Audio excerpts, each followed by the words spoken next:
म्हजो कुटुंब म्हज्या जिवितांत मोगाचो आनी आदाराचो मुखेल झरो.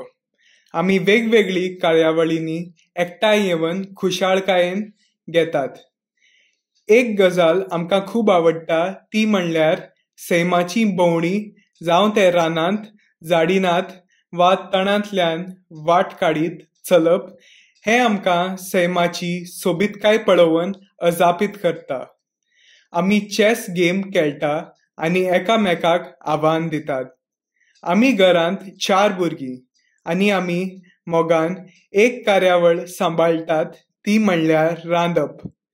आमी वळीन जेवण तयार करतात आनी रेसिपी एकामेकाक वाडटात.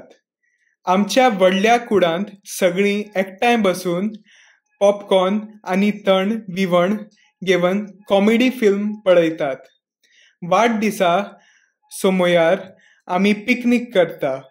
आमची आवय बापूय आमचो खूब मोग करता आनी आमकां सगळ्यांक एकेच तरेन वागयतात. आमी वांटून घेतिल्लीं खिणां आमचें कुटुंबीक नातें घटमूट करता आनी टिकपी यादी निर्माण करता. म्हाका म्हजो कुटुंब खूब आवडटा.